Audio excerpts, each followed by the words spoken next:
Hey, good evening, everybody. Welcome back to Chicago. The final game of this brief two-game series between the Red Sox and the White Sox. And another beautiful evening here tonight in Chicago as we take a look at the visiting Boston Red Sox starting lineup, brought to you by Dodge. Johnny Damon at the top of the Red Sox order, and in center field, Bill Miller bats second and third base. Nomar Garciaparra at shortstop. Manny Ramirez in left with David Ortiz, the DH tonight. Kevin Millar at first base batting sixth. Jason Varitek does the catching. He bats seventh. Gabe Kapler in right bats eighth, and Damian Jackson gets another start at second base, and he bats ninth. The White Sox defense is brought to you by your Boston area Lexus dealers. It'll be Joe Creedy at third base, Jose Valentin the shortstop, Robbie Alomar at second, and Paul Konerko the first baseman. Left to right, Carlos Lee, Carl Everett, and Maglio Ordonez. Sandy Alomar doing the catching, and on the mound, left-hander Mark Buehrle. He has really turned his season around. The last time the Red Sox faced Buehrle, he was on a 9-game losing streak and then pitched a terrific game against Boston. 8 innings in that game, 4 hits, a couple of runs. Only one of those were earned. And since that time, he's been on a terrific roll. So Buehrle is going to be a tough challenge tonight for Red Sox hitters. Mike DeMuro has the plate. Darrell Cousins at first base. Andy Fletcher at second, and Joe Brinkman is the umpire at third. Here is Johnny Damon to lead off the ball game as Buehrle, in his 31st start of the season, gets the first one in there for strike one. Damon at .274, 11 home runs and 54 runs batted in. Down the first base line, Buehrle off the mound, flips it from the glove to the bare hand of Paul Konerko for out number one. And trying to bunt his way on. Now let's check tonight's game notes, brought to you by New England Toyota dealers. The Red Sox at .291 average with 836 runs. That's the best in the major leagues. The White Sox 208 average this year in 5 games against Boston. Very low batting average. And Frank Thomas, 18 home runs since the All-Star game. That's tied for first in the majors with A-Rod. Where available, tonight's broadcast can be heard in Spanish by using the SAP function on your TV set. Buenas noches, amigos. Here is Bill Miller batting second in the Red Sox order tonight. As moves up in the order and takes with him the hefty .321 batting average, 17 home runs and 74 runs batted in. He begins the night tied for second with Milton Bradley in the American League in batting average at .321. A tie for first now with Garrett Anderson and Derek Jeter at the top of the league, hitting at .322. So Miller just a point off the leader. And it goes the opposite way to right field. Maglio Ordonez moves back and brings it in just shy of the warning track, 2 down. Here's the scouting report on Mark Buehrle. The fastball from 86 to 90 miles an hour. Of course, he'll sink that fastball. Very good slider that he uses very often, obviously, against left-handers. And he's got a very good move to first base. Guys just don't take the challenge of running against Buehrle. Don, getting back to that first play, that bunt play, the game's not that easy, is it? No. A little flip out of the glove into the bare hand of Konerko for the out. That was quite a play. And Johnny Damon trying to bunt his way on to begin the ball game. 2 down, Nomar Garciaparra at .320, 23 home runs and 91 runs batted in. Right, left side, deep at shortstop. Valentin can't do anything with it as he bobbles it out of the hand, and would have been a very tough play anyway, and they give Garciaparra credit for a hit. Yeah, I think even if Joe Creedy makes that play on the dive, he's still not going to get Nomar at first base. He makes a nice effort going into the dive. Backhanded there by Valentin, but neither guy, in my opinion, even if they get a glove on it, is going to make the play on Garciaparra. So Nomar, who was 0 for 3 last night, starts the game at .320. That is 5th in the league in hitting. Picks up the base hit. So 2 down, Garciaparra at first base, and here is Manny Ramirez back in the Red Sox lineup tonight. Not only is he back offensively, but playing defensively as well, getting the start in left field tonight for the Red Sox. And he had .317, 31 home runs and 90 runs batted in. He has not played since Wednesday against the Toronto Blue Jays and has missed the last 5 games. Prior to that, he had hit in 8 straight games as he cranks this one foul, and that grabs a fan, unfortunately, in the second row down there.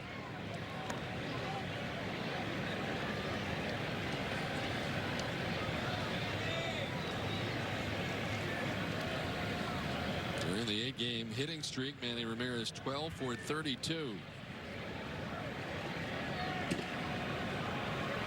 And facing the lefty tonight with a career average of 359. Sends it through the right side into right field for a base hit. Garciaparra up 90 feet to second base. And the Red Sox trying to get something going here with 2 down. They've got 2 on.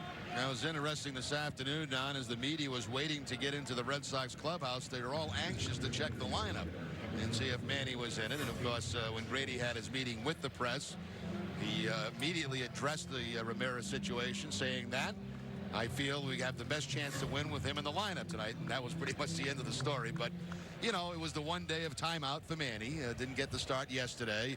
Made the statement to the rest of the guys on the ball club. Ramirez had absolutely nothing to say about it. And here we are back in the lineup, and hopefully things will be quiet the rest of the way. David Ortiz stands at the plate with 2 on and 2 outs.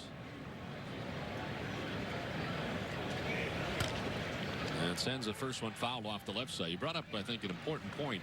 If you didn't play him again tonight, this thing would still be kind of festering over tomorrow's off day, and then you have the Circus of New York anyway, but you would still have that kind of hanging over your head to begin that series. Timing is everything, and you're right, Don. You know, with the off day tomorrow, then you blow in the Yankee Stadium on Friday, and you get, 3 times the amount of media you had here today. The story continues. And the other thing that a manager has to take into consideration, I made my point to the rest of the club, and the point I'm trying to make is nobody's bigger than the team. Now, what's best for the team? Obviously, to have Ramirez in the lineup. And then at what point does Manny become, so upset with everything that's going on, then you have more problems, to tack on. So I think this kind of works out pretty well for everybody involved. The punishment has been assessed, and now it's time to go back to winning games. And Ortiz sends one up and over the shortstop into left field for a base hit.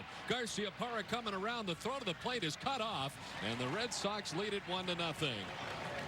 All this coming with 2 down, and the Red Sox able to plate the game's first run and lead it 1-0. Well, David Ortiz has really been hot. He is 11 for his last 20 now. He has a .444 batting average against Burley. See, Burley's not one of those lefties that's nasty against left-handed hitters. You get a pretty good look at him. Garciaparra coming around. The ball was cut off by Joe Crede. The Red Sox with 2 outs take the 1-0 lead. So 3 consecutive hits, Garciaparra, Ramirez, and now Ortiz. And Ortiz picks up RBI number 81 of the season to put the Red Sox on top 1-0. Now Millar grounding it foul over by the White Sox dugout. And Burley's coming off a tough outing in his last one against the Tigers. He only went 5 innings in that game and gave up 8 earned runs against Detroit. There have been some folks around the White Sox that say right now he's battling a tired arm, and plus that's not unusual when you get into the month of September. They gave up 10 hits in those 5 innings to the Tigers. And shortstop Valentin forces out Ortiz at second to end the inning. Red Sox get a run on the top of the first. White Sox coming up from Chicago. Bottom of the 3rd inning back in Chicago. Joe Crede leads it off and chops it to deep third. Bill Miller with a long throw that gets there in plenty of time. And 1 pitch and 1 out here in the bottom of the 3rd inning. Well, Don, while we got a chance, Doug Mirabelli now with the ball club today, but for good reason. Doug and Kristen Mirabelli, the birth of their 2nd daughter today, Emma, back in Boston. So congratulations to the Mirabellis. That's great. Everybody's doing well, and Doug will probably rejoin the club, I would guess, if everything goes well, Friday in New York. I understand that they were going to induce either today or tomorrow. And Grady Little had kind of a funny line in between that they had asked Kristen Mirabelli if she could induce in between Tim Wakefield starts. So that Doug Mirabelli would not miss his normal catching turn for Tim Wakefield. But that's great news. Congratulations to them both. Of course, Bill Hasselman is here for the Red Sox should something happen to Jason Varitek during the game, and has been in uniform for this Red Sox road trip. Called up from the Pawtucket Red Sox who begin their playoff chase tonight. They're in the playoffs against the Ottawa Lynx. The first 2 games in Ottawa. The first game at home at McCoy Stadium will be on Friday night, if necessary. Saturday and Sunday. Friday night's game starts at 7:05. Saturday and Sunday at 6:05, if necessary. As this one is grounded foul outside a third of the broken bat, and Alomar will have to go get a new one. Well, that's certainly a good sign for Derek Lowe to jam a right-handed hitter. It means he has pretty good movement on that fastball, and This is what you call getting sawed off. That ball running right back into the hands of Sandy Alomar.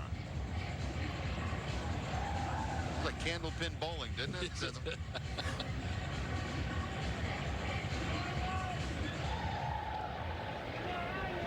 the Paw Sox are tied 1-1 in the top of the second inning against the Ottawa Lynx tonight. Now, what is that series, Don? Is that a 4 out of 7? I don't think so. I think it's best of 5. Best of 5. Yeah. It is, yeah, because on Saturday and Sunday, if necessary, yeah.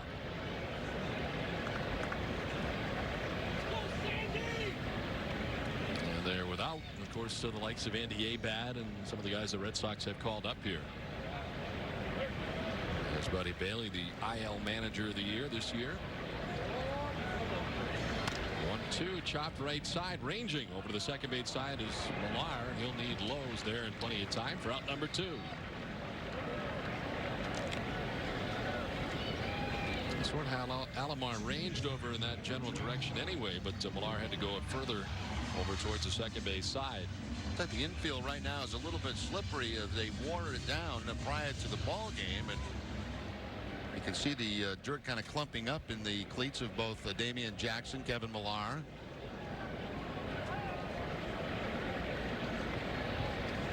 Two down for Roberto Alomar.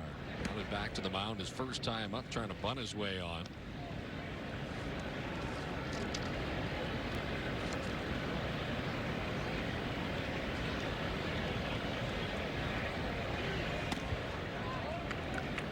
Alomar's hit safely in 4 of his last 5 games and was 1 for 3 here last night with a double. He needs 4 doubles to reach 500 doubles in his career.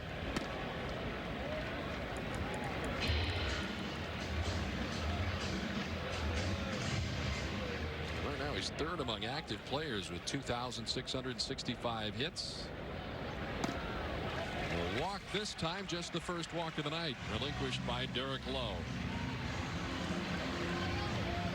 You know, it's interesting being in this city. The White Sox in first place, and of course the Cubs themselves in a pennant race, but it seems like the majority of the talk is always about the Cubs. And if you look around the stores in a lot of cases, it seems like there's a lot more Cubs stuff than there is White Sox stuff in the downtown area. And they, as you mentioned, had a very big series against the St. Louis Cardinals. And it's different that both teams are here at home. Normally when we're here, when the White Sox are playing, the Cubs are on the road, but that's not the case. Both teams are playing at the same time.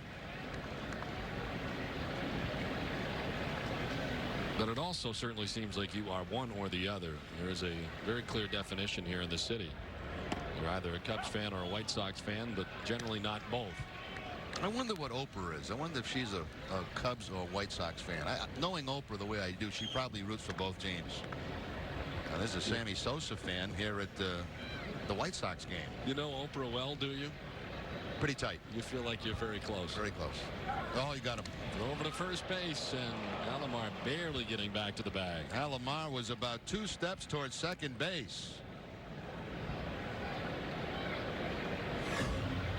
There he goes, 1, 2, and then back, and somehow gets back in there before the tag. Going toward the outfield side of second base. That makes the reach a little bit longer for Kevin Millar. And just getting back in is Alomar. They had him picked off. The strike to Carlos Lee makes the count 1-2. He was 1 for 4 here last night with a double, and now has hit safely in 5 straight games. And he has been hot too. 10 for his last 23 at .435.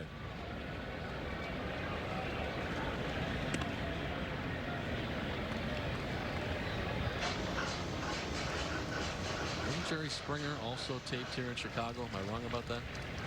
I think you're correct. Yeah.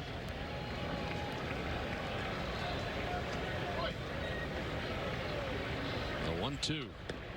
This is away, and it evens up at 2-2.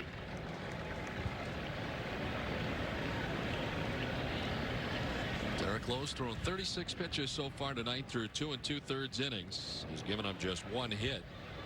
And in this inning, with 2 down, he walked Roberto Alomar. A check on Alomar is back in plenty of time.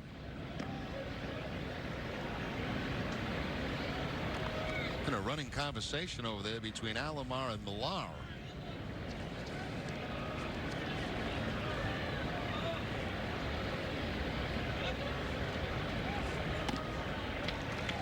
Full count, snap throw down to first base, and Alomar back in plenty of time again. 3-2 count. Millar will now move a step behind Alomar. He'll be off on the 3-2 count.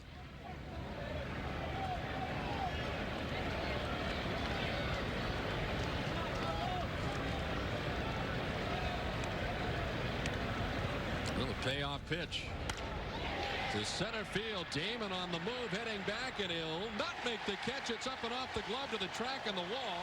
With Alomar off with the pitch, he will score to tie the game. Don't see that too often. Normally, if Damon can get there, he'll make the catch, but that one grabbed the glove, and the White Sox tie the game 1-1. 9 out of 10 times Johnny Damon makes this play. The ball slicing away from him off the bat of a right-hander. But you're right, if Johnny Damon can get there and get part of the glove on it, he generally makes that catch. Right off the top of the glove, just got a piece of it. And with 2 outs, the White Sox tie the ball game up.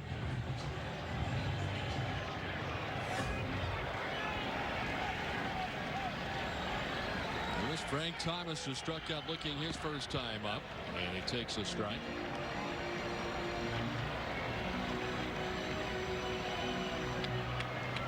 Still thinking about that one, as they have not yet given a hit to Carlos Lee. Well, even though that's a ball that Damon generally makes a play on, I think you have to give him a hit on. Yeah, he had to go a very long way. And as you mentioned, it was bending away from him. And, yep, they're coming back to call it a double. So they have ruled on it. It is indeed a double and an RBI for Carlos Lee that has tied the game at 1. Only the second hit given up tonight by Derek Lowe, but White Sox doing this with 2 down in the inning. Thomas grounds it to short. Garcia Parra's got it, and he throws out Thomas to end the inning. But the White Sox grab a run and tie the score at 1 at the end of 3.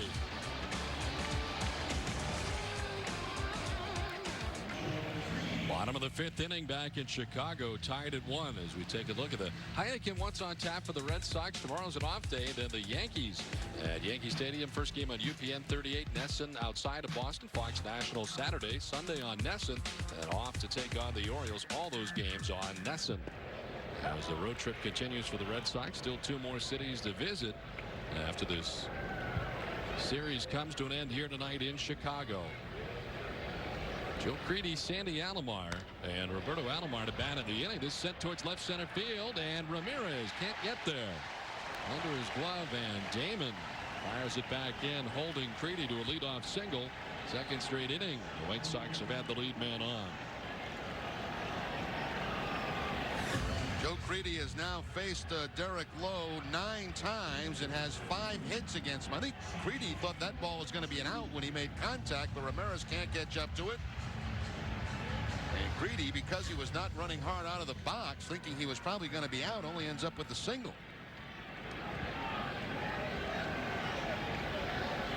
Sandy Alomar Jr. grounded out to first base his first time up. Showing bunt, and he drops it down the third baseline. Well and by Miller. Appeared to be hit too hard at the time. Miller losing a bit of his footing coming in. It gets by him, and they credit Alomar with a single. Yeah, he just slipped. He tripped on the way in trying to make the play on that. You see him replacing the divots right here. White Sox, who don't sacrifice all that much, trying to get the man in the scoring position. There you see Miller go down. Ball gets by him for the base hit.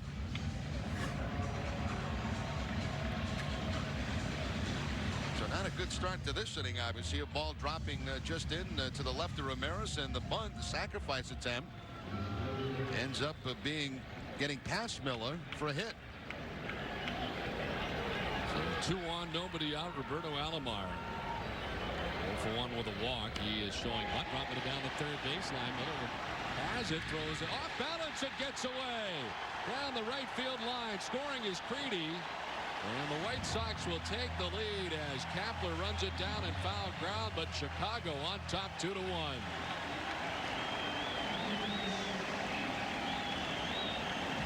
Well, as the second baseman. You're going to see Miller make this play almost toward home plate. A very tough angle to throw, but as a second baseman covering first, you've got to come off the bag. You just can't allow the ball to get by you and have a run score. Here's the throw by Miller, and you can see right there Damian Jackson trying to stretch out. Really got tied up around that first base bag. The ball gets by him, and a run comes in for the White Sox. Well, credit Alomar with a single error charge to Miller that allows the run to score, so no RBI. And Carlos Lee swinging at the first pitch. Lifts it into shallow right center. Damian Jackson back there. And the Red Sox second baseman secures out number one. No further advance for Alomar at third. Or the other Alomar at second for that matter. Let's see if they walk Frank Thomas here. Frank Thomas has much better success than Ordonez. First base open. Thomas has been hitting a lot of home runs recently. See if they walk him and try to set up the double play. Grady Little out to have this conversation now with Derek Lowe. Nobody warming in the Red Sox bullpen as Grady Little makes his way out to talk to Derek Lowe. One out of the inning. Lowe has thrown 62 pitches so far here tonight. White Sox have their first lead of the ball game. We'll see what they're going to do with Frank Thomas. You mentioned Magglio Ordonez scheduled to bat after Frank Thomas. Thomas so far tonight 0 for 2 against Derek Lowe with a strikeout and a ground out. He came into the game hitting .333 against Derek Lowe. He's got him 0 for 2 tonight. Ordonez, as I mentioned, who has one hit tonight, .167.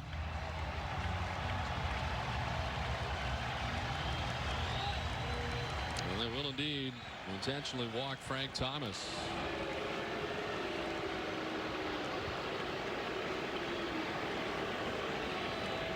Well, we don't know what's going to happen after this, Don, but I think it's the right move to make at this point. This is the guy that has been hitting the long ball, carrying his team offensively over the last couple of weeks. This number kind of surprised me. This is only the third time all year he's been intentionally walked. That is amazing. Well, you got Ordonez hitting behind him. I mean, that's pretty good protection for Thomas. This is strictly playing percentages here. A guy that does not have as good an average against Lowe and trying to set up a double play to get out of this mess.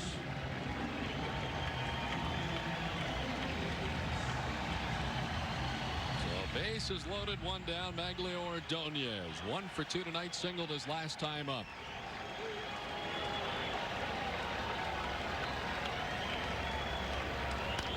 On the ground towards Garciaparra. He'll touch second and fire on to first for the double play. So the White Sox do get a run in the inning, but Lowe gets out of any further trouble. Chicago now on top 2-1.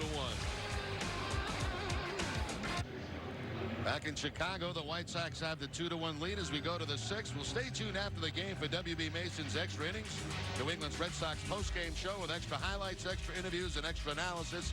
Hosted by Bob Rogers. Joining Bob tonight will be Dennis Eckersley. After the last inning, the action is just beginning. Red Sox trailing by a run as they come to bat here in the top half of the 6th inning. Terrible able to induce an inning-ending double play to get him out of any further trouble last inning. The White Sox did pull ahead as Bill Miller sends it back up the middle and into center field. His first hit of the night. And the Red Sox with the lead man on for just the first time tonight. Well, support United Way's keeping kids on track with Keyspan and work to close the gap in quality after-school programs. Keyspan, the energy to think ahead.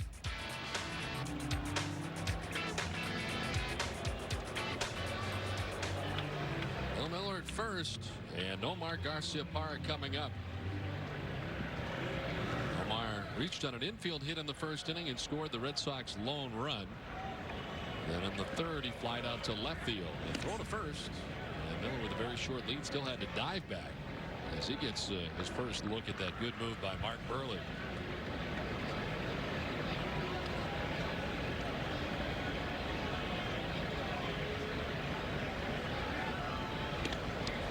See, to me, that's very tough to decipher. I know it's not a balk, but you look at him, you look at Andy Pettitte, and it almost looks like their body is headed towards the plate. You know, it's amazing. You can watch tape of guys, and players certainly do, and they get a look at it from that first base angle, and still very difficult to pick up. Well, the ground softly to third. Creedy goes to second. They get the lead man there, and that's it. Not hit hard. They do get Bill Miller at second base for the first out. Can you imagine a guy like Andy Pettit, as long as he's been pitching in the American League, and you think by now players would be able to get it, but you don't. You just can't get it. They don't kick that leg behind the rubber. It's awful difficult to pick up. You can put your knee behind the rubber and still throw to first base, but when the leg goes behind the rubber, you know, you have to go home. And so those guys that let it hang out there, you know, in between that rubber and first base, it's very, very difficult to pick up that move. There's Manny, who singled back in the first inning. He's one of 4 Red Sox hits tonight. And his return to the Red Sox lineup, first time that he's played since last Wednesday.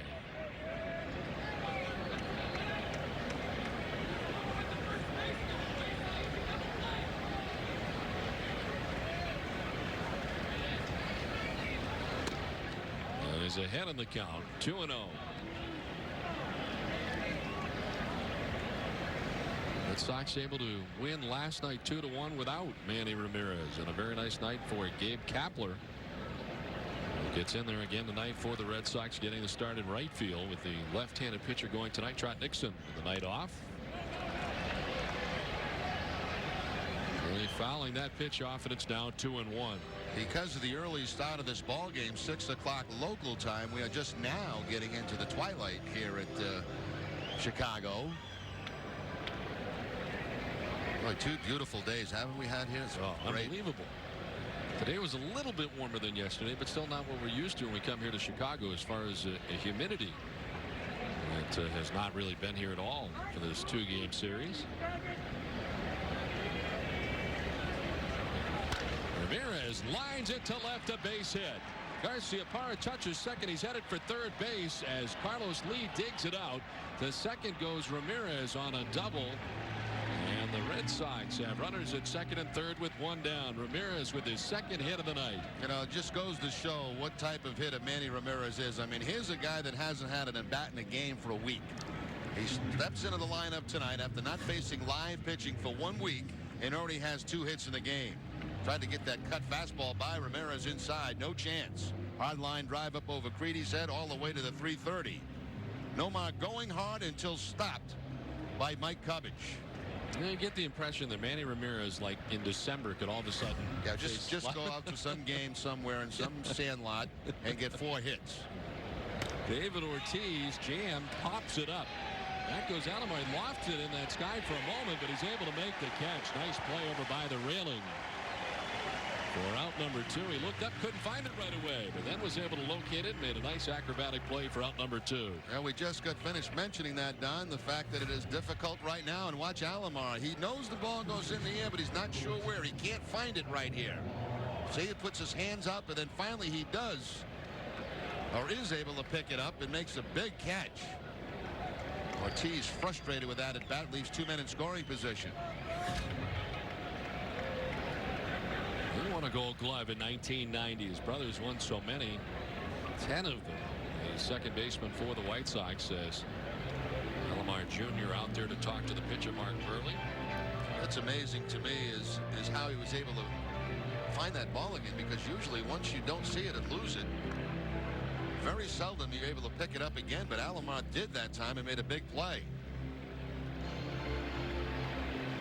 And Don, how long will this last? This will be about 10 minutes. That's right, yeah, tops. Yeah. Want to make sure you're paying attention. There's Millar. Millar grounded into a fielder's choice in the first inning. He walked in the 4th inning. The only walk given up by Mark Burley tonight. Burley, a 19-game winner last year. It was 19-12 for the Chicago White Sox. He gets a count of 1-1 with that pitch. They win 19 games last year. You hope for a huge season this year. And 2 games under 500 heading into tonight's action, 11-13.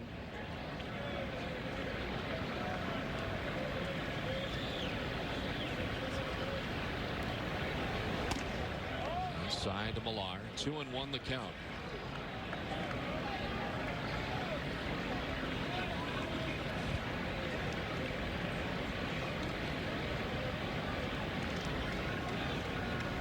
had the only walk given up last night by Bartolo Colon, one of only 3 base runners the Red Sox had in the entire game. He fouls this one off his foot, hobbling around a little bit as the count evens up at 2-2.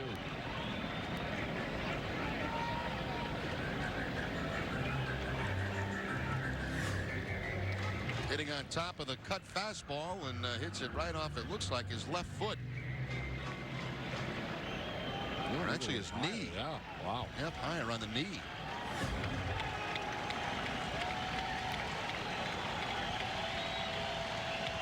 And 2-2.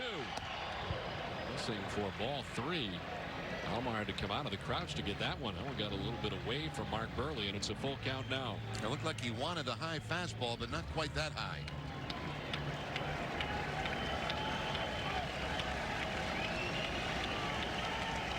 Garcia Parra at third, Ramirez at second, 2 down. Red Sox trailing by a run. Millar lifts it in the air down the left field line. Out goes the shortstop Valentin. In comes Lee, the left fielder. And it's Carlos Lee to make the catch, and the Red Sox strand 2 in scoring position. He played 5.5. White Sox on top 2-1. Orsillo and Jerry Remy back in Chicago 2-1. White Sox on top as we head to the top half of the 7th inning. Well, Don, the Red Sox have asked us to pass along for those who are going to the Springsteen concerts over the weekend at Fenway to try to take public transportation and try to get there early. It's going to be obviously large crowds around Fenway Park in the neighborhood, and they would like as many people obviously to take public transportation as they possibly can. More folks than usual down there. What Mike D say? 9,000 on the field. On the field, yes. Wow. Plus, we'll be having a tailgate party, which is sold out. We're still getting requests to go to that. Yes, up to the moment requests. We're looking forward to that from 5 to 7 on Saturday night. Jason Varitek leading off, hits one deep and far to left center field, going back and gone. A solo home run for Jason Varitek, and we're all tied at 2.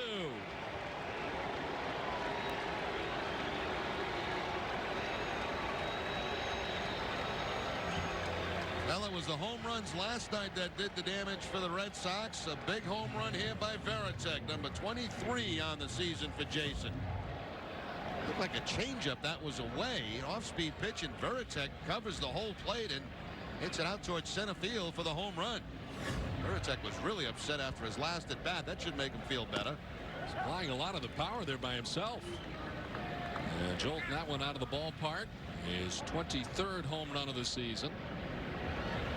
Just like that, we're tied at 2. And Kapler is 0 for 2 tonight. He struck out in the 2nd inning, lined out to second base in the 5th. Popped up, Alomar discards the mask and makes the catch over by the fungo circle. Well, the big help, the biggest job section of the season is coming, and it's huge. Pick up your copy in this Sunday's Boston Globe, and don't miss the Big Help Job Fair at Fenway Park on Wednesday, September 10th. For details, visit bostonworks.com/bighelp.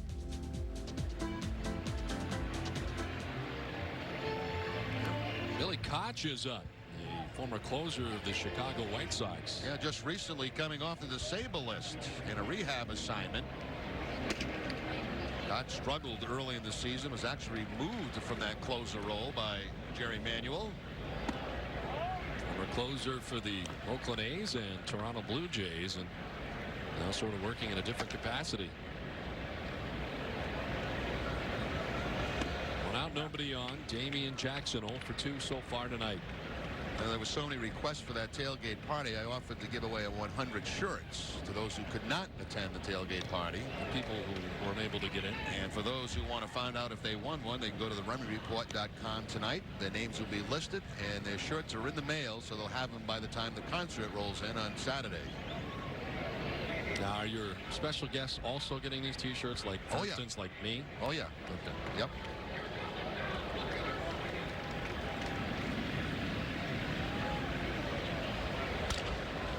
Bat in the left field, a base hit. Damian Jackson's got his first hit of the night. Red Sox have a base runner with 1 down. Now some very close ball games, these 2 games here in Chicago. Damian Jackson hitting at a 9 spot. Actually sounded like he broke his bat, but did pick up the base hit. And, of course, that puts great speed at first base for the Red Sox. But I should have bounced back. You know, they had second and third last inning, couldn't score a run, but they get right quickly on the board in the 7th with the home run. As Grady Little likes to say, right quick. Red Sox tied it up 2-2. Did I say right quick? You said right quick. I'm going to hang around him too long then. I wanted to give credit where credit is due. He owns right quick. And right quick, Red Sox have tied it up 2-2 thanks to home run number 23 of the year for Jason Varitek. Damon takes the strike and it evens up at 1-1. Billy Koch continuing to warm up in the White Sox bullpen.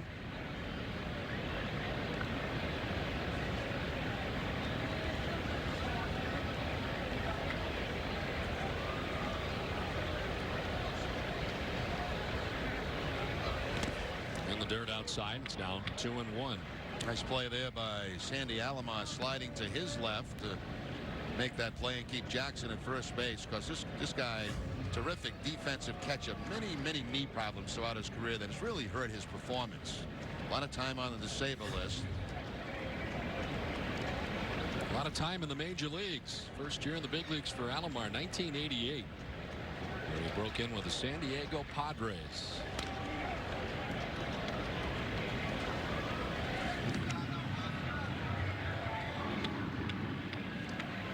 New action now in the White Sox bullpen is Scott Sullivan, one of the newcomers to the White Sox, right-hander up in the pen.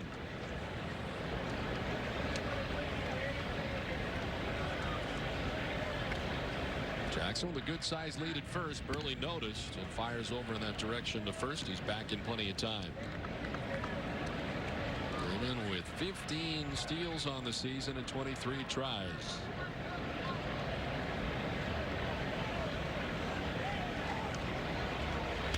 Damon lines it into right field for a base hit. Damian Jackson heading for third.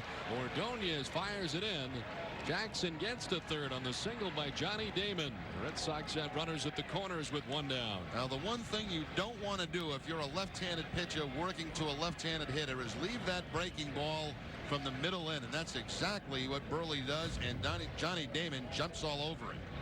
He wants that ball away. It stays in a third, and Damon puts a good swing on it on the line for the base hit. Red Sox play a little first and third. That's just a case of a mislocation by Burley and a case of Johnny Damon taking advantage of that mistake. Don Cooper, the pitching coach, out there to talk to Mark Burley. Scott Sullivan up in the White Sox bullpen. And the Red Sox have action in their pen for the first time tonight. Looks like a left-hander up. And it's Casey Fossum. I would think at this stage of the ball game he may just be getting some throwing in.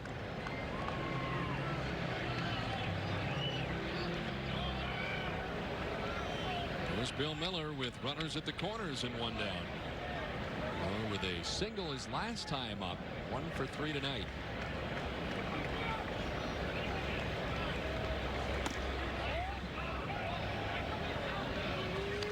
Mark Burley has thrown 89 pitches tonight, the White Sox starter. The inning began, and he gave up a solo home run to Jason Varitek to begin the inning.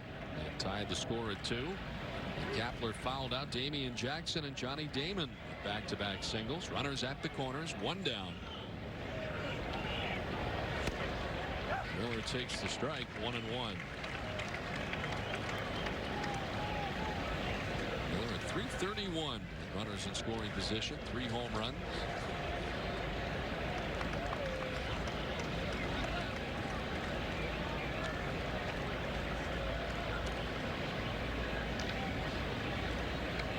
Fly ball would put the Red Sox on top with the speed Jackson has at third as the pitch misses inside to Miller.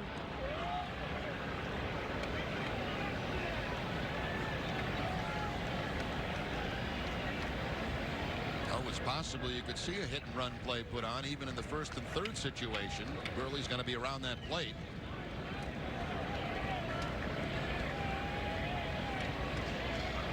Walked only one all night tonight. There's a strike, trying to grab that inside corner, and that time he did. 2-2.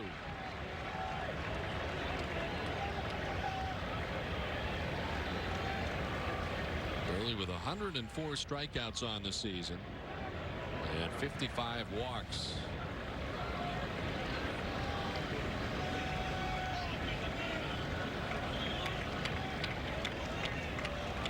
Is 2-2. Inside almost hit Bill Miller, and it's a full count. I would guess that Johnny Damon will be off here on the 3-2 count with the 1 out. Probably not going to get a great jump because of the move of Burley, so they're going to really be counting on contact from Bill Miller.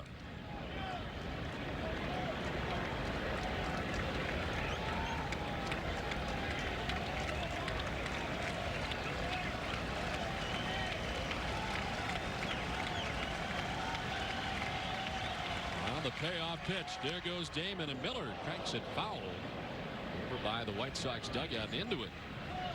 You can see there that Damon did not have a good jump at all, and that's why you're certainly hoping for the contact. Now, if Damon goes and there's a strikeout, he's got to stop before he gets to second base. Then it becomes a double steal situation.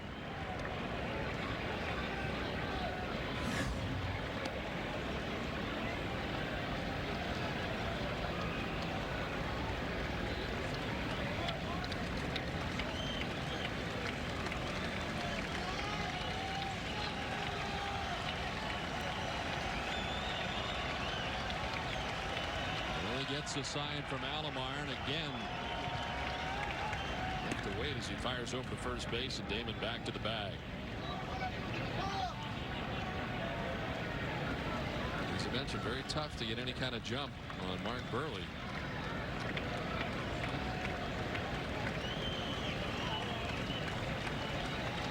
Red Sox with runners at the corners, 1 down, now a tie game. Another throw to first, and again Damon back to the bag.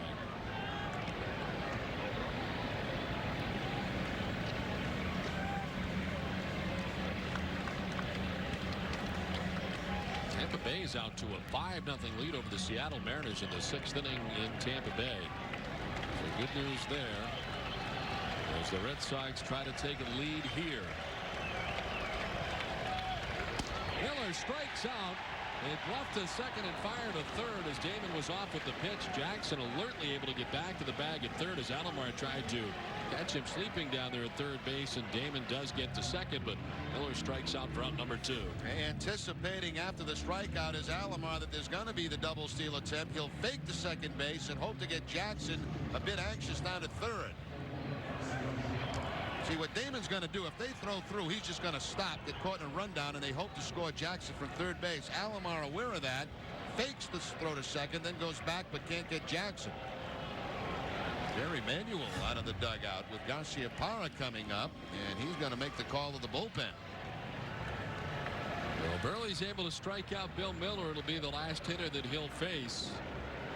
Here in the top half of the 7th inning, the Red Sox have tied the score at 2 thanks to a solo home run by Jason Varitek. We'll step away and come back to Chicago and tell you about the new White Sox reliever. Tied at 2.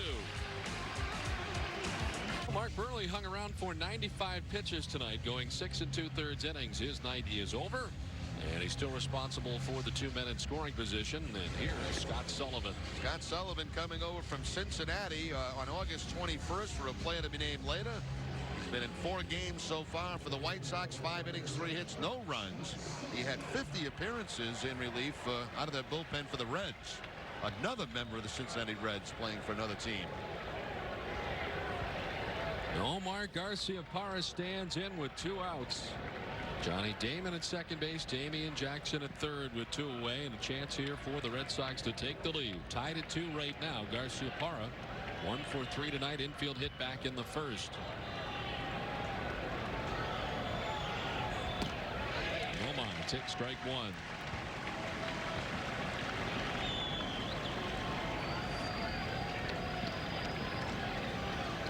Scoreless appearances with the White Sox since being acquired from the Reds. For Scott Sullivan, evens up now at 1-1.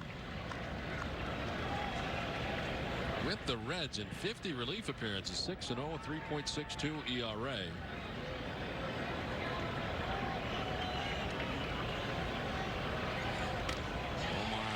Lifts it in the air down the right field line. Long run for everybody.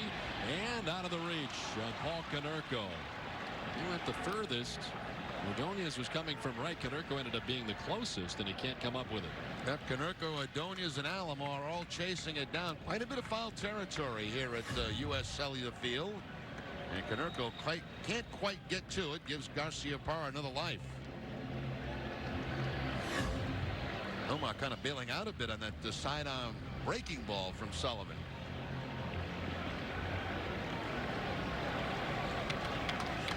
Ortiz leads in that category with 39. Garciaparra second with 35. 2 out RBIs. The 1-2. Nomar strikes out. Scott Sullivan comes on to get the job done for the White Sox. But the home run for Jason Varitek has tied the score at 2-2. Bottom of the 7th inning with the game tied 2-2 and Sandy Alomar Jr. leading it off. The number 9 hitter for the White Sox. He'll be followed by his brother Roberto and then Carlos Lee. Alomar grounded out in the 3rd inning. Reached on an infield hit in the 5th inning.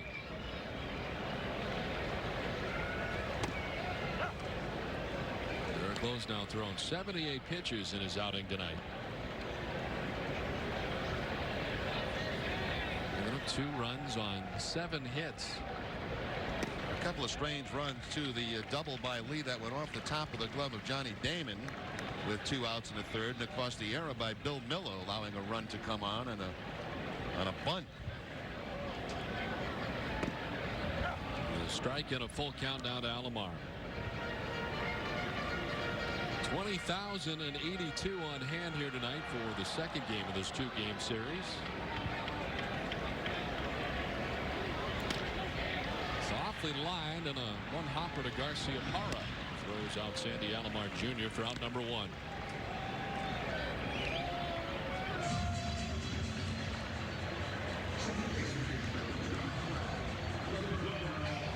So 1 down, back up to the top of the order for Roberto Alomar, who's been on base twice tonight with a walk and an infield bunt single. He was trying to sacrifice when the ball got by Bill Miller. He lost his footing down the 3rd base line and turned into a hit for Roberto Alomar.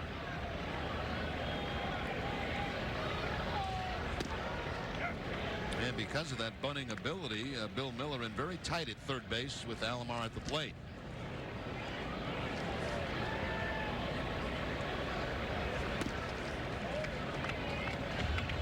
It's up now 1-1 to Alomar.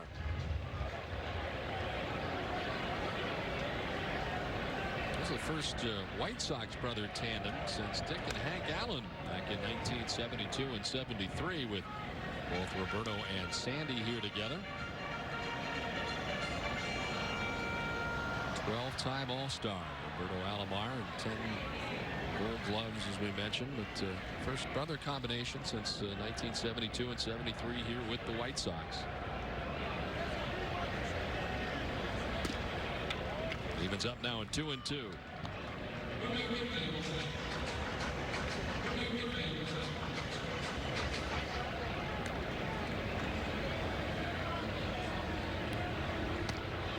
Thought about it, held off, and it's now a full count to Roberto Alomar. Derek Lowe wanting to know where that pitch, why it was not called a strike. Was it high? Was it outside?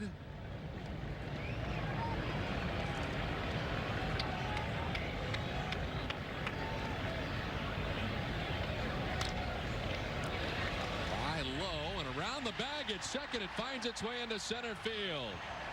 First by the lunging Derek Lowe, leaping in the air and then gets through Garciaparra and Damian Jackson back up the middle.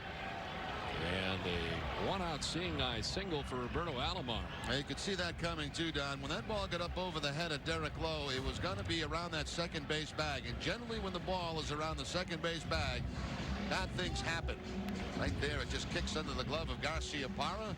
And Alomar on at first base. Varitek out to talk to Derek Lowe.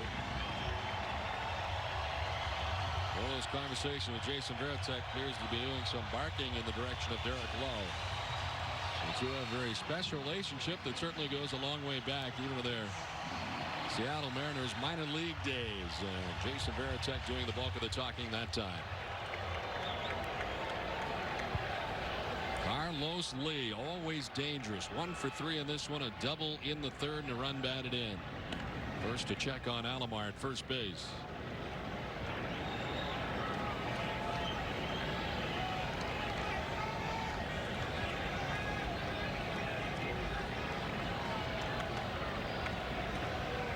Carlos Lee has now hit safely in 6 straight games with that double back in the third. And he takes a strike on the corner. Those are numbers you just draw on your screen for Carlos Lee. I mean, that's like cleanup hitter numbers. But he's the number 2 hitter in this lineup with the 27 home runs and 96 runs batted in. He's hit 20+ home runs in 4 straight seasons now. And back in June, hit his 100th career home run. Lines this, a fair ball inside the line down towards the corner. Roberto Alomar running to third base on the double by Carlos Lee, and the White Sox with 1 down have 2 in scoring position. Well, Carlos Lee, 2 hits in the ball game, both doubles, 1 to drive in a run, this one to put runners at second and third with the 1 out. Just barely in fair territory, very close to the line. Joe Brinkman, the third base umpire, got a good look at it. No argument from the Red Sox. That ball bounced right to the left of Joe Brinkman. Well, the Red Sox do it again. Intentionally walk Frank Thomas. It paid off 1 time tonight with a double play. Looks like they're going to do it again.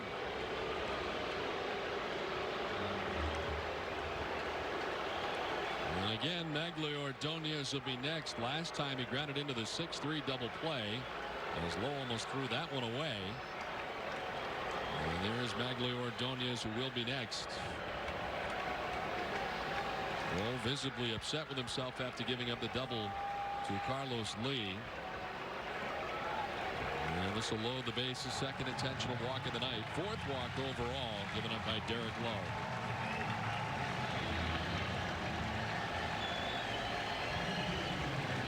So bases loaded, 1 down. Magglio Ordonez 1 for 3 tonight. He singled in the 4th inning. A career .352 hitter with the bases loaded and 6 grand slams to his credit. And a 20,082 standing here in Chicago.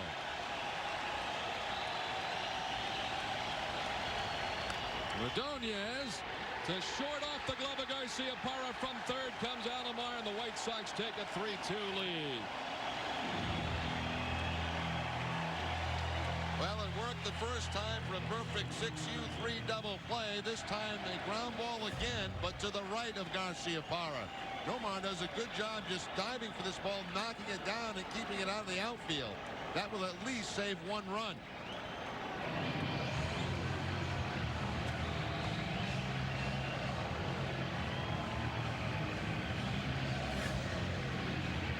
So an infield hit for Ordonez and an RBI, his 83rd RBI of the season.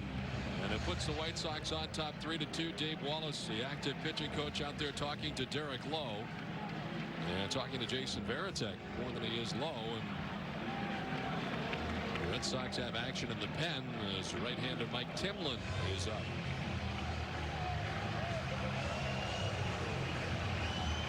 Mike DeMuro, the home plate umpire, headed out there now to break up the conference that has gone on for a long time. Hey, you're right, Don. It seems like a lot of that conversation was between Wallace and Varitek on how they're going to attack Carl Everett in this bases loaded situation.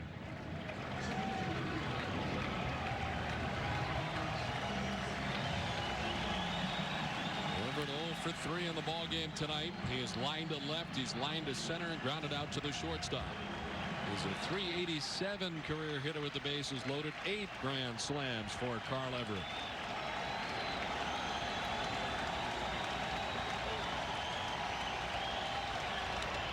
He slashes the first one foul back to the backstop. White Sox have the lead now, and they're looking to obtain some insurance. The bases loaded, 1 out situation here in the bottom half of the 7th inning. has now thrown 95 pitches.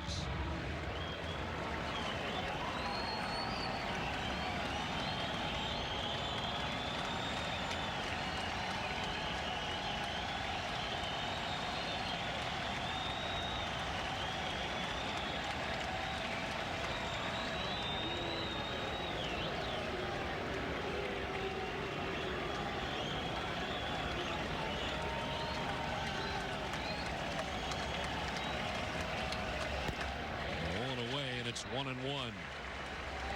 Carlos Lee at third, Frank Thomas at second base, Maglio Ordonez at first. Bases loaded, one down, the run already in.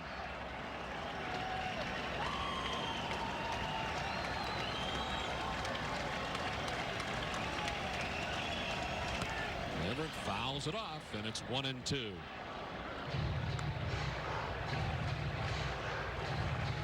As we well know that following Everett throughout his career, he's much stronger hitter from the left side of the plate than right-handed. Same thing this year, 301 left-handed, 265 right-handed.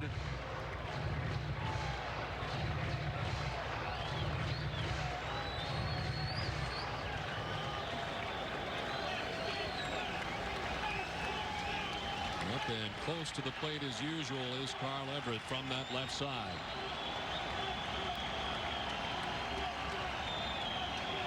Now the 1-2. Popped up right around the mound. Coming from shortstop is Garciaparra calling, and he makes the catch for the second out. A big out, and there's two down. He jammed him right on top of the plate as Everett and Derek Lowe comes inside with the fastball to jam Everett and get the pop-up. Both teams have had some chances in this game with men on base to get more runs. Cut fastball that time from Derek Lowe to get the pop-up. The frustration from Everett. Obviously, Lowe very happy with that result. Right about that, Jerry. Red Sox left runners at second and third in the sixth inning. They left runners at second and third in the seventh inning. Yep. And the White Sox here trying to cash in on their opportunity. Paul Konerko, 338 hitter career with the bases loaded. Batting with two down and the bases loaded. Lowe wants to see the signs again from Jason Varitek.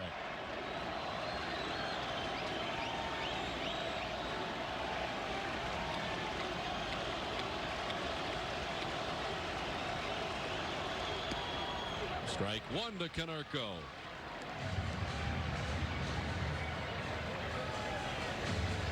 If Lowe gets out of this inning with not another run allowed, give credit to Garciaparra. That dive to knock the ground ball down and only allow one to come in. Ball gets by him. It's 2 runs for sure.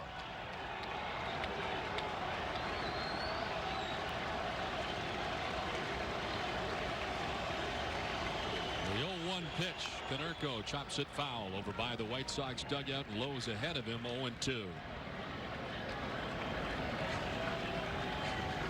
The White Sox have had plenty of opportunities. 2 for 14 in this two-game series. Runners in scoring position. Both those hits coming tonight. They were 0 for in that category last night. 0 for 9 in the game last night. And 2 for 5 in the game tonight. He at third. Frank Thomas at second base. And Maglio Ordonez at first with 2 down here in the bottom of the 7th inning. White Sox with a 3-2 lead. Lowe ahead 0-2.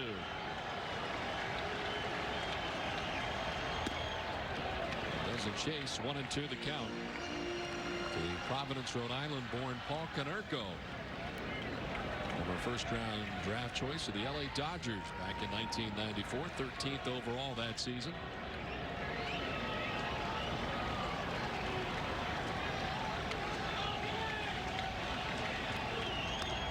Fouled off again. Lowe coming inside that time.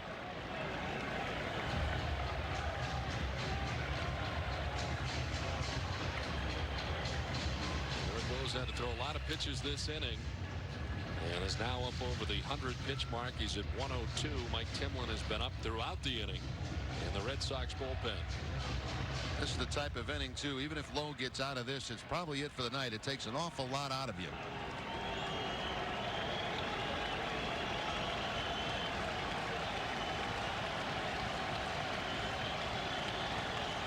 Ready with the 1-2. Got him. Big strikeout for Derek Lowe to get out of any further trouble. But the White Sox pick up a run and move ahead. On top now, 3-2. Red Sox trail it by 1 as we go to the top of the 8th. Stay tuned after the game for W.B. Mason's Extra Innings, New England's Red Sox post-game show with extra highlights, extra interviews, and extra analysis. Hosted by Bob Rogers and a lineup of studio analysts. After the last inning, the action's just beginning. Danny Ramirez to lead it off here in the top half of the 8th inning. Red Sox now dealing with a 1-run deficit. Ramirez with 2 hits tonight, a single in the first, a double in the 6th inning. Up to round a ground out to third.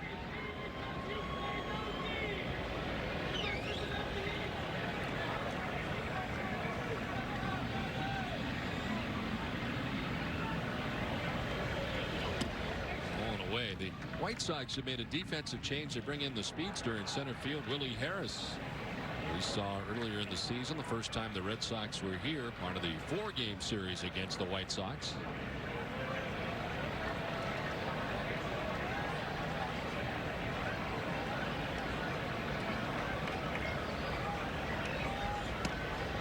Two and one now to Ramirez.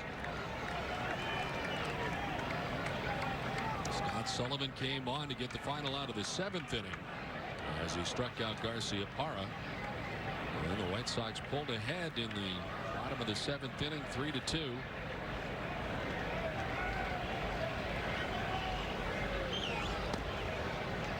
There's ahead, 3-1. Mark Burley, the starter tonight, with 6 2/3 innings, giving up 8 hits, 2 runs, including the home run by Jason Varitek. Walked 1 and struck out 3.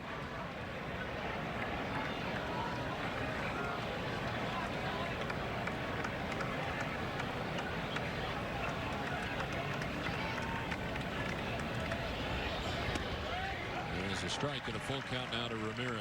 There is left-handed action out in that bullpen. Damaso Mati loosening up. Left-hander.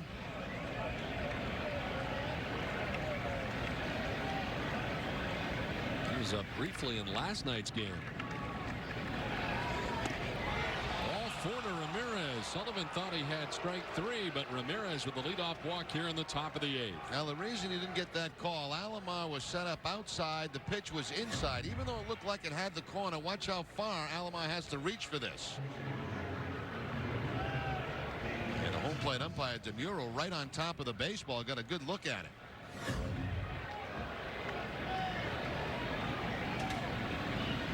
Here's David Ortiz, who fouled out last time up with 2 in scoring position and 1 out. Very frustrating at bat for him as he was jammed on a pitch. Ortiz overall tonight 1 for 3 with a single back in the 1st inning to drive in a run.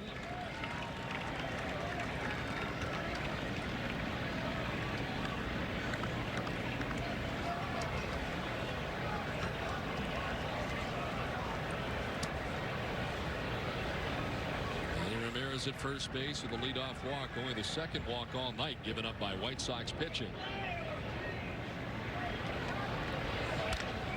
In the air to right center field. Willie Harris is heading back. This will take him to the track at the wall. It is gone. A 2-run home run for David Ortiz, and the Red Sox take the 4-3 lead.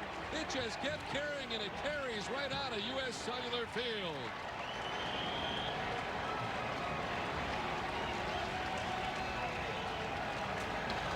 David Ortiz had a great opportunity in his last at-bat to drive in a couple of runs. Could not get the job done, but this time the big 2-run home run. You know, early in the ball game, Don, there was some balls hit very well to the outfield. Looked like they did not carry. That ball just continues to go. A nice effort by Willie Harris. But Ortiz puts the Red Sox out in front. And he has had some huge home runs for the Red Sox. Well, that one very big. His 24th of the season, 2nd home run of the night for the Red Sox. And now a lead as Millar lines it, foul down the left field line.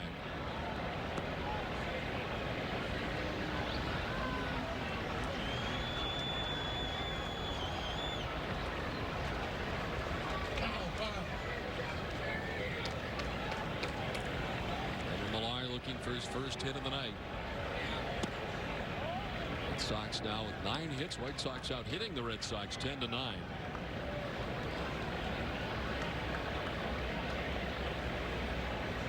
Home runs has certainly been the story in this series for the Red Sox. They came in today's game second in the league to Texas in home runs.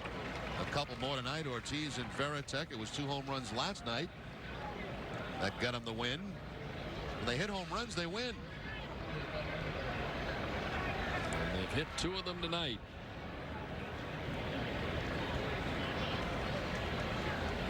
Field set up straight away in deep for Millar. Takes ball 3 inside. With the 2 tonight, the Red Sox have now hit 205 on the season. As I mentioned, Texas leads the league with 210. That's the most the Red Sox have ever hit. Is it 213? That number jumps out at me for some reason. Have to get stat people on that. 3-2, ball 4 to Millar. It was 1977, 213. 13. Yeah. So the second walk of the inning given up by Scott Sullivan, and the Boo Birds out here a little bit in Chicago. Jerry Manuel saying some things towards the home plate umpire Mike DeMuro as he goes out there. Well, he's still ticked off at the call that didn't go his way on Manny Ramirez to lead off this inning. The one that Alomar had to reach back across the plate on. Jerry, very mild-mannered, you know, when you sit and talk to him prior to a game. But once the game starts, very competitive. Now the White Sox making a pitching change with the Red Sox now on top 4-3. Back in Chicago as the White Sox make a pitching change with the Red Sox on top now 4-3 here in the top of the 8th. This copyrighted telecast presented by the authority of the Boston Red Sox may not be reproduced or retransmitted in any form. In addition, the accounts and descriptions of this game may not be disseminated without the express written consent of the Boston Red Sox. Now the White Sox using their third pitcher of the game as Scott Sullivan departs, responsible for the runner at first base in Millar. And with Jason Veritek coming up next, the new pitcher for the White Sox is Damaso Marte. 61st appearance for him, a 4-2 record. Opponents only hitting 184 against Marte. A lot of strikeouts, 72 strikeouts in 66 innings. He also has 10 saves to his credit.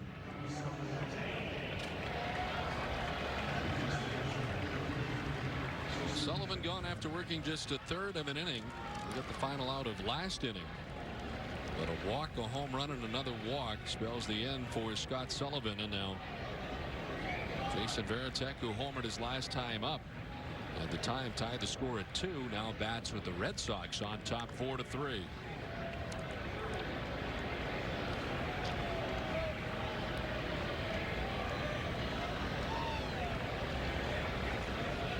Veritek showing bunt and taking a strike. Jason Veritek with his 23rd home run of the season to lead off the top of the 7th inning. That was off Mark Burley, the starter tonight for the White Sox, as he gave up 2 runs over 6 2/3 innings. And Veritek now wants to be sure, so he heads down to talk to Mike Cubbage.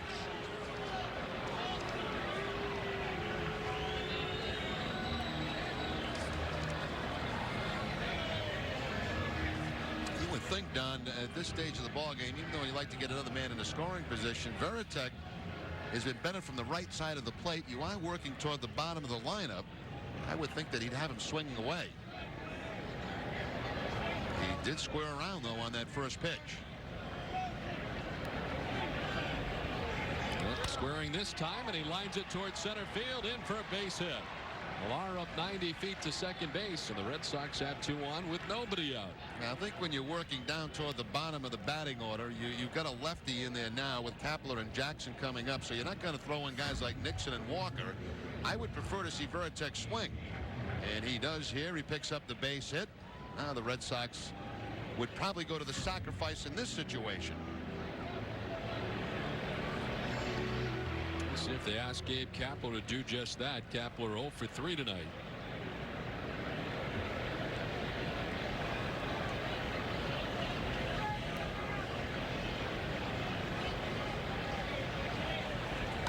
And he drops it down the third baseline, foul.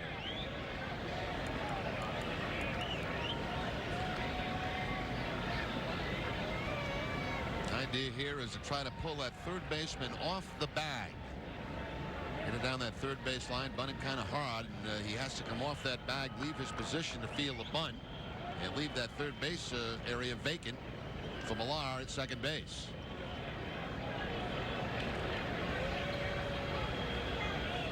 Pickoff play at second, and Millar is picked off. Wow. Tried to get that hand back in, but the tag applied by Valentin, and Marte picks him off. Base running mistakes at times can be inning killers, and this one could be. Everybody in position for the sacrifice. There's the daylight play. As soon as there's daylight between the shortstop and the runner, that's when the pitcher turns to throw, and they pick off Millar at second base. So a big play for the White Sox.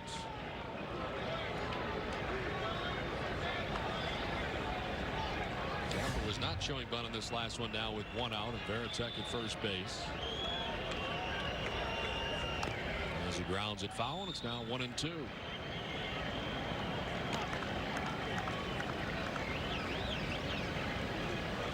a big play right there. Millar picked off at second base. Still only one out in the inning, and a count of 1-2 to Kapler. Damian Jackson waits on deck.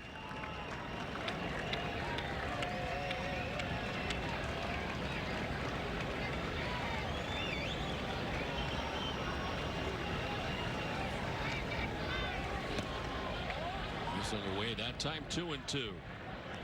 Also Marte, 28 years of age, from Santo Domingo, Dominican Republic. Came over from the Pittsburgh Pirates in exchange for pitcher Mark Guerriere in March of 2002. Swing and a miss. Gets Kapler to chase, and he strikes him out. 2 down. Now, the play that I would like to see now, at least attempted, you've almost given away a big inning to try to get Varitek in a scoring position with the 2 outs with the delay steal. This is when infielders go back to their normal position deep, and that's generally when a guy that can delay steal will try to do it. Gets in scoring position, great. You get a chance to drive him in. If not, the Red Sox mistakes in this inning have hurt him and still have the 1-run lead. Number 9 hitter Damian Jackson, 1 for 3 tonight as Marte backs off.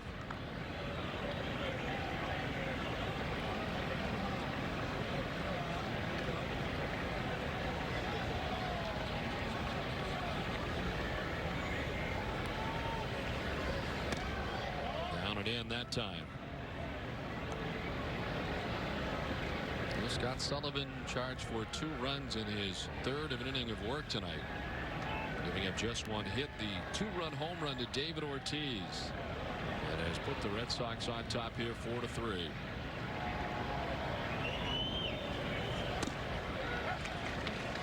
Ends up at 1-1 now to Jackson. Sullivan went a third, giving up a hit, 2 runs, walked 2, struck out 1. A chance to pick up the win tonight. Now he's got a chance to pick up the loss. In the dirt, gets away from Alomar, and up to second base goes Varitek. The Red Sox get that runner into scoring position on the wild pitch charged to Marte. Kind of a gift there for the Red Sox. A couple of outs. Looks like they're going to get out of the inning without any further problem. All of a sudden, the wild pitch, and Varitek gets in a scoring position, so he didn't need the delay steal. They just hand him second base.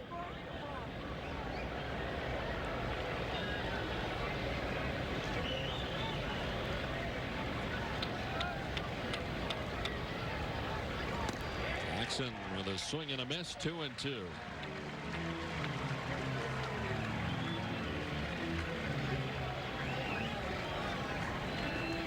Jackson appearing in his 91st game of the year with the Red Sox. 125 at bats this season with Boston. And wraps its way around the plate, but outside, and a full count now to Jackson.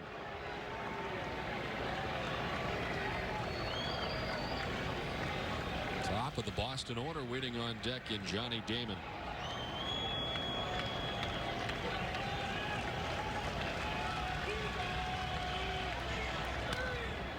In the air to left field. Carlos Lee heading back. This will take him to the base of the warning track.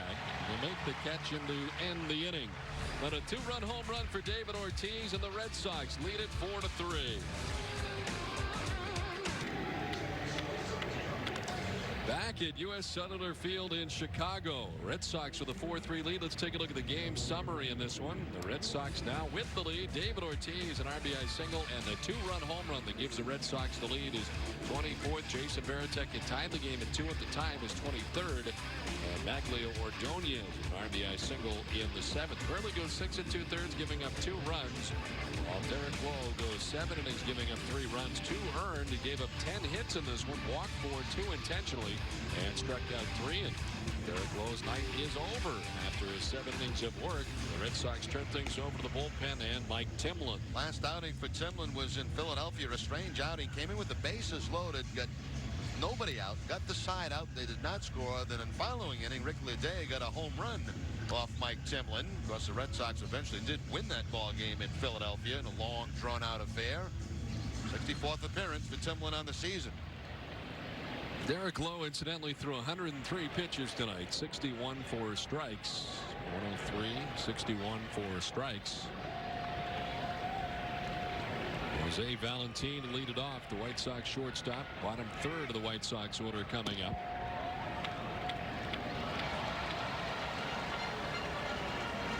Big home run for David Ortiz, and it seems like we've said that a lot lately. That's all he's been doing, is hitting home runs. 5 of the last 10 home runs for David Ortiz have either tied the game or given the Red Sox the lead. Yeah, these aren't home runs that he's hitting when they're way ahead or way behind. These home runs are counting.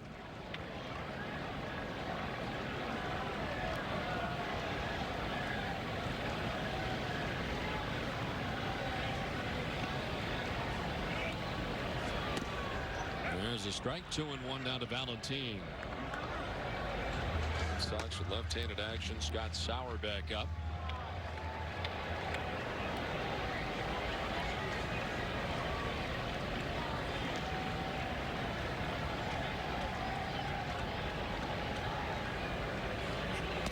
Throwing bunt that time, running up but taking the ball. 3-1.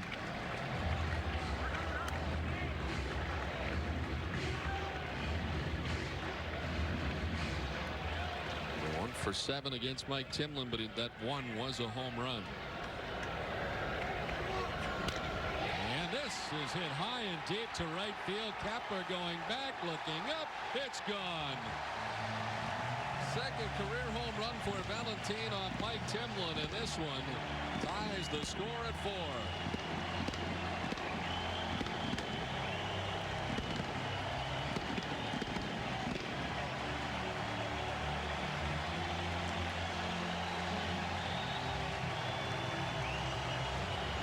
Valentin, who came into this game 0 for 22, was then 0 for 24 after making outs in his first 2 at-bats, has now had a single and now the home run. All back tied up at 4.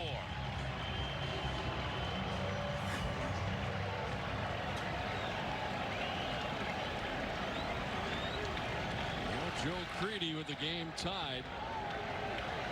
He singled and scored in the 5th, 1 for 3 tonight. And he lifts it in the air to shallow right. Kepler moving in. And makes the catch for out number 1. Looks like we're going to have a pinch hitter for Alomar as he returns to the dugout. There's Valentin, who tied this ball game with his 23rd home run of the season. Looks like Daubach will hop out of the dugout. Brian Daubach was on deck last night when the game ended as a possible pinch hitter. He has had only 27 at-bats in the second half of the season. And he will pinch hit here with 1 down and nobody on. Overall, Daubach has appeared in 84 games, but just 154 at-bats all season with the White Sox in his first year here. And a .234 batting average with 5 home runs and 17 runs batted in.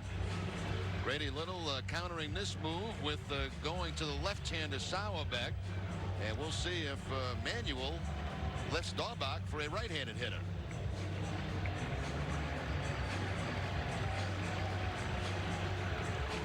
So Timlin giving up a leadoff home run to Valentin.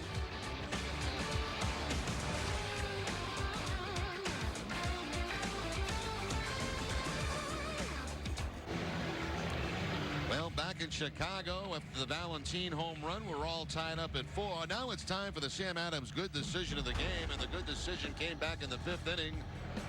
Second and third, the intentional walk to Frank Thomas, and then Derek Lowe induces the ground ball double play to get out of trouble. Sam Adams, when you're ready for a tasty brew, always a good decision. Mike Timlin gone after a third of an inning, relinquishing his 11th home run of the season. A leadoff shot for Valentin that has tied the score at 4 here. And the Red Sox have brought on a new pitcher, left-hander Scott Sauerbeck. Sauerbeck making his 18th appearance of the season. One of the problems he's had is throwing strikes. He's got 11 walks in 9 1/3 innings to go along with 9 strikeouts. His last outing came Monday against Philadelphia. Gave up a hit. Did not get an out in that ball game, and did have a couple of walks. You know, Don, we were mentioning between innings, and I know it sounds like second guessing, but Williamson, who was so sharp last night in that ball game, thought we may see him in the 8th inning here. He only threw, what, 17 pitches last night? 17. I believe he is now up in the bullpen.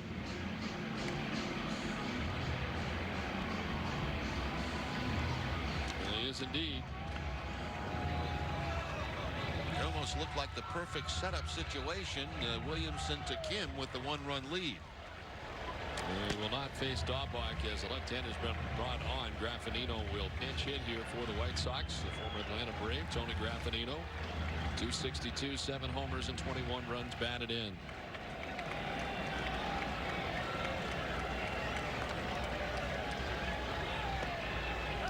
He takes the strike from Sauerbeck on the breaking ball. 1 out, nobody on. Here in the last half of the 8th inning, White Sox have tied the score at 4. And it's quickly 0-2 to Graffinino. 221 in his career as a pinch hitter, 3 pinch hit home runs.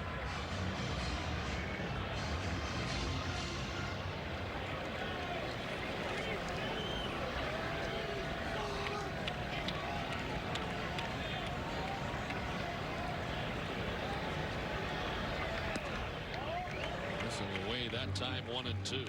Waiting on deck, the top of the White Sox order, Roberto Alomar.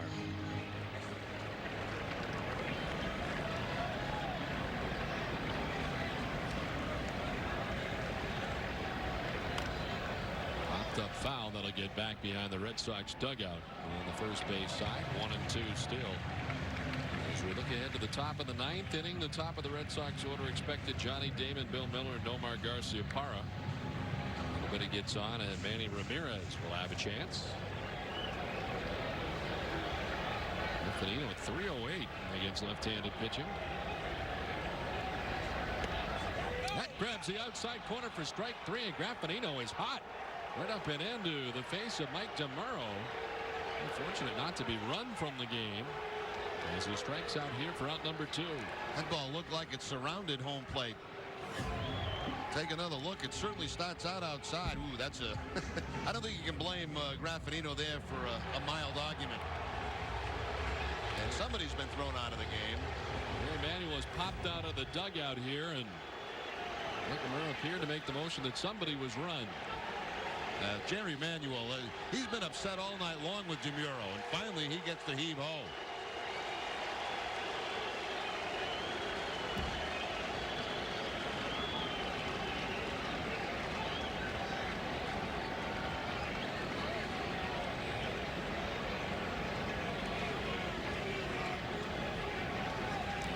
Alomar has a couple of hits tonight and a walk. Infield hit in the 5th. He singled the center in the 7th.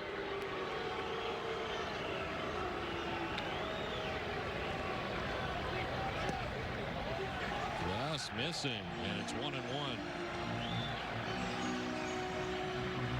Scott Sauerbeck, third pitcher used tonight by the Red Sox. Derek Lowe went the first 7. Timlin started this inning. And Sauerbeck on now. This is grounded to Garciaparra. On to Millar. And the inning is over, but a leadoff solo home run by Jose Valentin, and the White Sox have tied the score at 4.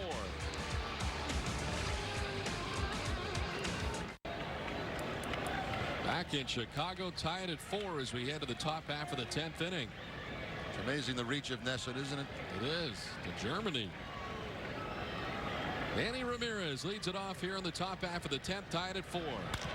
And he grounds it quickly to the shortstop. Valentin is there, and he throws out Manny for the first out of the 10th. I'll tell you, there have been so many opportunities for both teams in this game to have additional runs. Red Sox have had a couple of second and third situations. Certainly a big spot last inning there to win the game for the White Sox.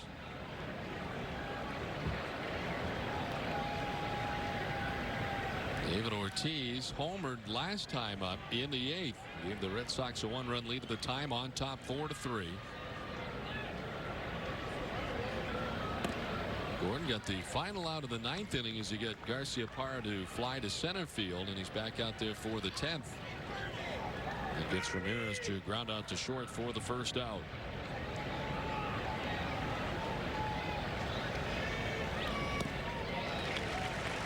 David Ortiz with his 24th home run of the season back in the 8th inning. After Ramirez had walked in, Ortiz rides it right out of the ballpark to right center.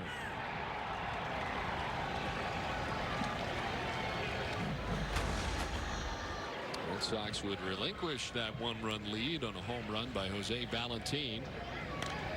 Ortiz pops this up foul off the left side.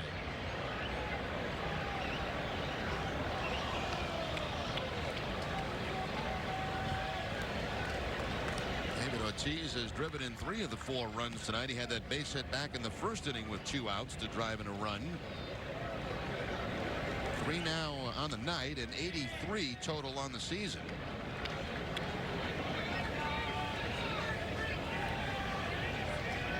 Gordon's 1-2.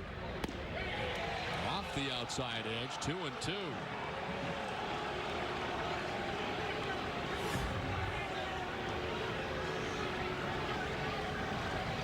Good call by DeMuro that time, even though the Chicago fans don't completely agree.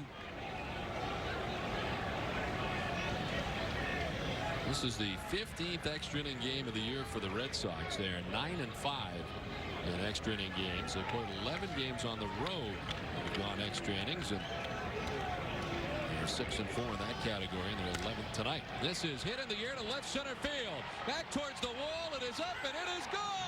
David Ortiz with his second home run of the night puts the Red Sox on top, 5-4 in the 10th.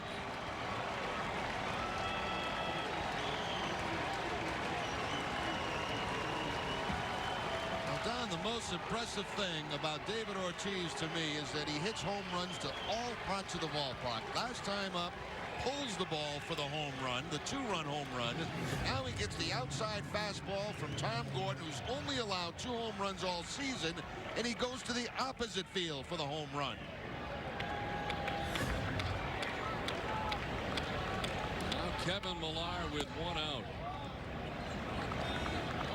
David Ortiz is just unbelievable with not only the home runs, but when he's hitting the home runs. Last 11 home runs, 6 have either tied the score, put the Red Sox on top. This time he's put them on top.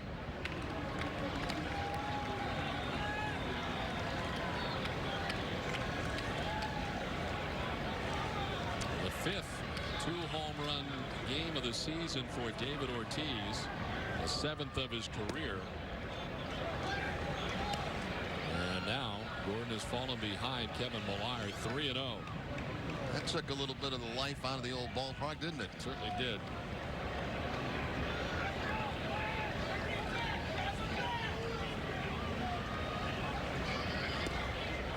There's a strike, 3-1 the count.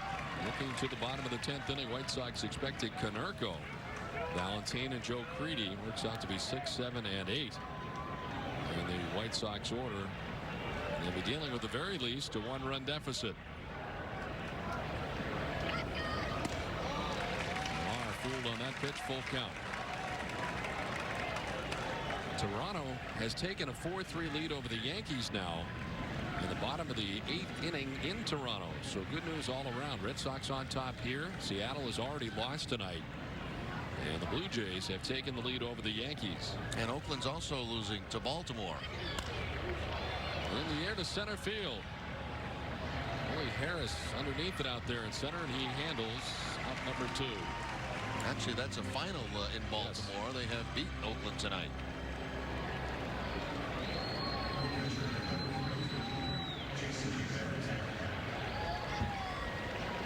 Here comes Jason Varitek with 2 down in the inning. He has 2 hits tonight, a home run in the 7th inning, a single in the 8th. The home run is 23rd round tripper of the season.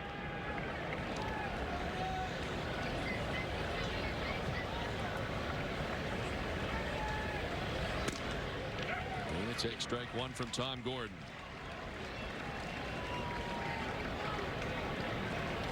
Tom Gordon now 35 years of age.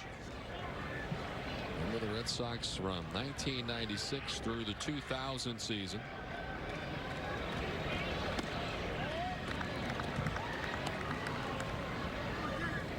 Was originally a 6th round pick of the Kansas City Royals, the team that he reached the big leagues with for the first time back in 1988, his first year in the major leagues.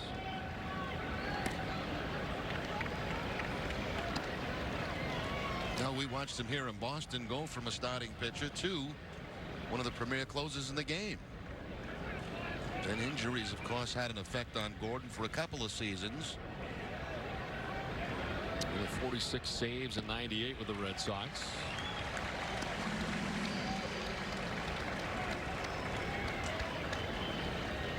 And David Ortiz with 2 home runs tonight, now 25 on the season, and his most recent a solo shot to put the Red Sox on top 5-4 here in the 10th.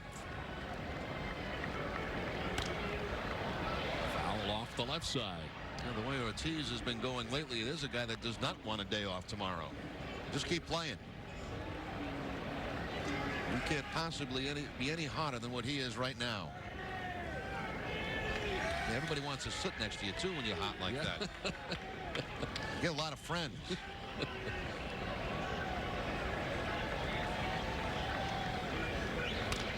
Grounded left side. Cut off at third base by Creedy. Off balance. The throw is just in time. Nice play by Joe Creedy. And it ends the top of the 10th, but David Ortiz's solo home run has put the Red Sox on top 5-4.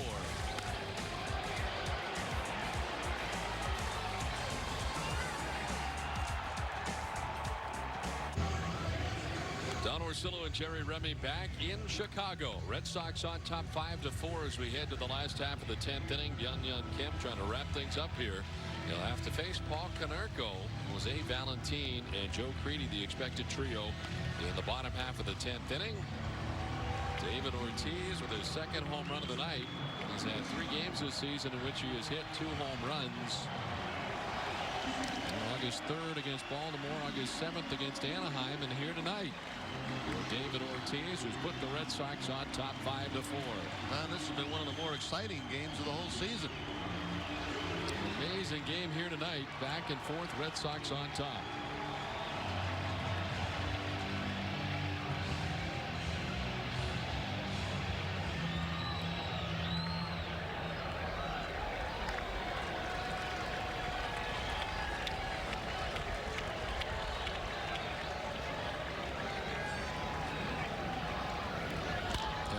Out after the first pitch, lines it to left. Ramirez moving back, and he makes the catch in and back, but he's there to make the catch. A little bit fooled on that one, but there's one down in the 10th. Now, fortunately for Manny, he was playing pretty deep out there in left field, trying to prevent an extra base hit, and even with a slightly late break, still able to get back and make the play on the backhand.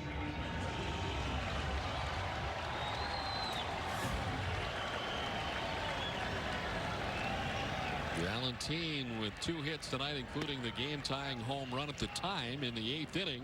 His 23rd home run of the year. That was off Mike Timlin. Here on the grass at third a step is Bill Miller at third base. Nice popped-up foul backhand below us. Hey, what happened to Tom Caron? Did we lose him or something? I don't know. He into the dugout. Yeah. Ready for the interview. I thought maybe we lost TC or some kind of a negotiations thing or something. Contract dispute. They're missing high in the count, 1-2. There's Top Cat. Ready to pounce on the star of the game.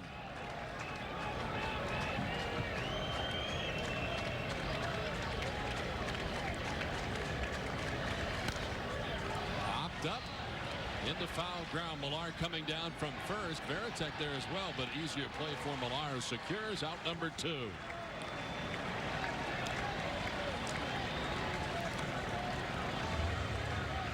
So Kim, who started the ninth, has got 5 outs here for the Red Sox. 1 more to go here in the bottom of the 10th inning. Well, they got that huge relay play from Amaris to Garcia Parra to Varitek, and that really changed the whole complexion of the 9th inning. Creedy 1 for 4 tonight, a single in the 5th. And it just misses to him, ball 1. He does have 18 home runs on the season for the White Sox.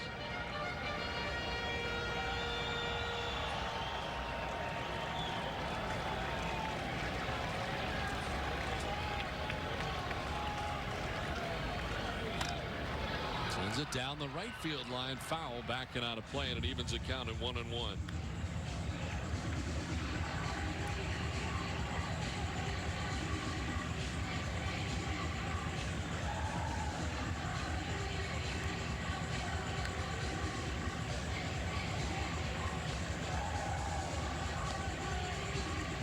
Sox trying to win their second extra inning game this season against the White Sox here in Chicago. They did it June 19th, winning in 10 innings 4-3, and they're trying to do it here tonight. Missing inside that time.